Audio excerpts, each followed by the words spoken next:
Can you tell us about any misconceptions or myths that you've maybe heard when people talk about prenups or postnups? The most common misconception is it's a sign of an unhealthy relationship. A lot of people think a red flag, they're asking for a prenup. It's actually quite the opposite, I think. Hi, everyone, and thank you so much for joining us today. My name is Holly Mullin, and I am the managing partner at Sterling Law Offices. I have with me today attorney Ellen Rhodeman. Ellen is a senior partner in our Milwaukee office, and I've had the pleasure of working with you, Ellen, now for pretty close to 7 years, I'd say. And thank you for being with us today. Yeah, thanks for having me. It's good to see you. Yes. And I specifically asked you to join me today because we are talking about prenups, and you are our in-house expert when it comes to these contracts that we hear a lot about in pop culture, but I think a lot of people maybe don't know much about and how they work, what goes into them, why they matter. So enter you to shed the light for all of us. Yeah, I can do that. So prenups are really simply just agreements that parties who are contemplating getting married sign prior to their marriage to discuss things like property division. They're really trying to spell out the rights and how they want to divide their property or support upon death or divorce, but in most common, divorce. So I've also heard, so we're talking prenuptials here, prenup for short, but what's a postnup?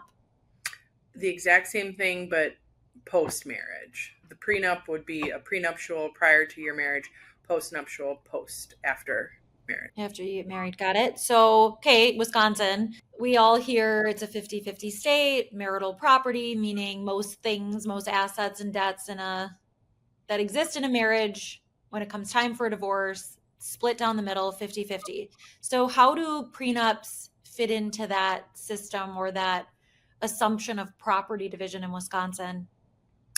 Prenups allow the parties to decide, which is great. It's a freedom to contract, right? Two consenting adults coming together and making a decision how they want to divide their property in the event of divorce, not just what Wisconsin law defaults to.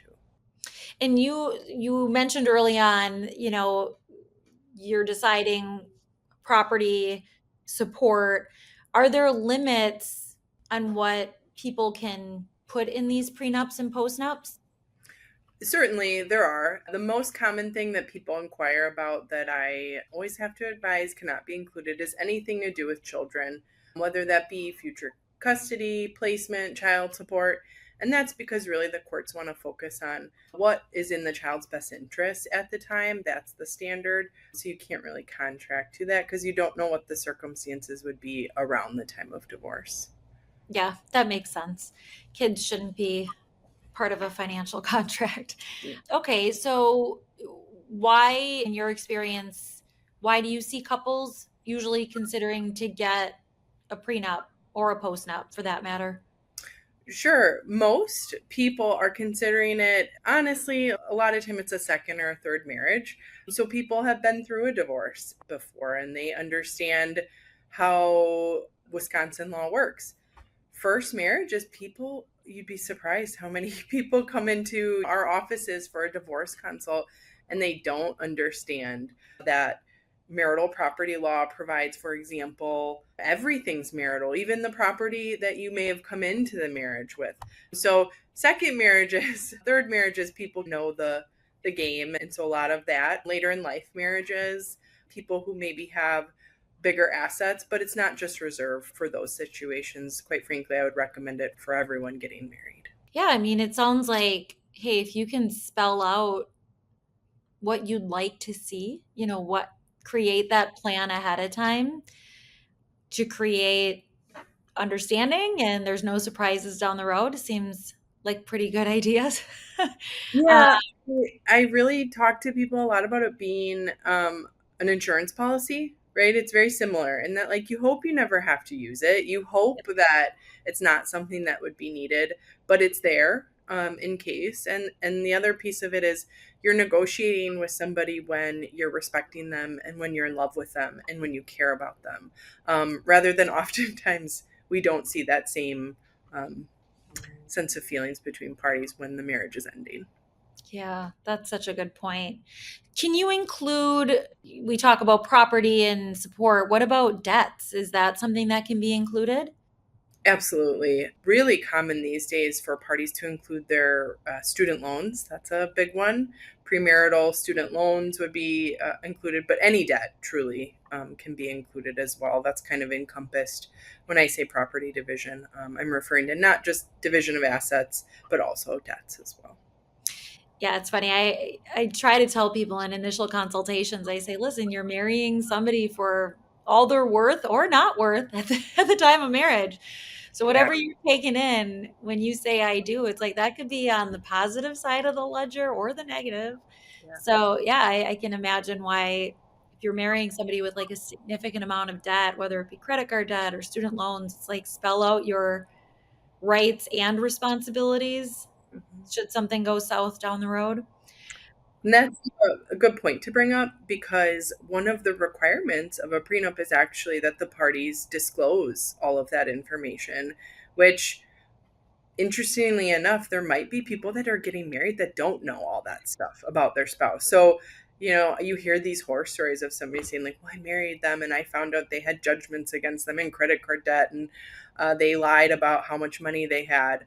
Well, the benefit of a prenup is that it's required that all that information be exchanged. So you're really going into this contract with full information of the other party's financial situation, which is another benefit.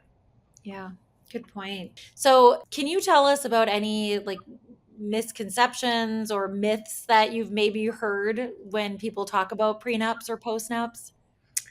Yeah, maybe the most common misconception is it's a sign of an unhealthy relationship. A lot of people think, red flag, they're asking for a prenup, when it's actually quite the opposite. I think it's a very healthy sign of a relationship to be able to have that type of communication and openness with each other, especially regarding their finances before marriage.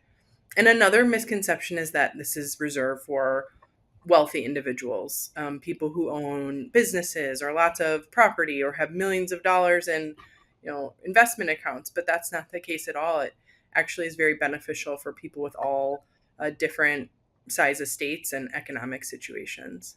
Yeah, those are great points.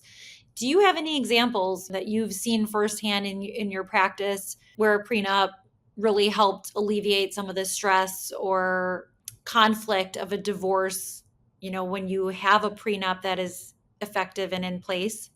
I do. I think the most common time I've seen prenups be helpful is on short term marriages, which is a little bit surprising to hear because you don't know when you're entering your marriage that it's going to be a short term marriage. So it's so helpful in these situations where maybe the parties are married for under 10 years because people really are setting a contract out on how their property will be divided. Most people are protecting their premarital property in prenups, meaning the property that they came into the marriage with would remain theirs in the event of a divorce or separation. So I think that's the most helpful situations recently that I've seen. Yeah, I can imagine in those situations where it's like you've now kind of put everything on the table, even though you've only been married a handful of years. And when you said later in life marriages, like something that popped into my mind too was like people later in life, they've often, this is like a second marriage for them. They may have children from the first marriage who, those children's rights to certain properties like could be impacted if they don't protect them to this subsequent marriage. So, yeah, that's really interesting and thought provoking. So, thank you so much. This has been very insightful, Ellen. I think a lot of people have misconceptions about prenup. You hear that, you think, Hollywood billionaires, people with like massive estates. Hmm.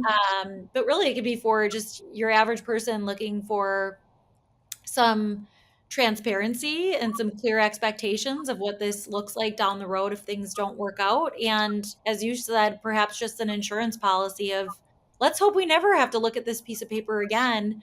But worst case scenario, if we do, we know what our rights and responsibilities are going to be because we've figured that out ahead of time. So thank you. I really appreciate your time today, Ellen. You're welcome, Holly. Understanding prenups is about preparing for the possibility of divorce. But what if that moment has now arrived? Before you make any big decisions, there are 5 critical things that you must do first. In our next episode, we'll walk you through each one so you don't lose time, money, or legal ground before you even file. Click to watch now and start your divorce process the smart way.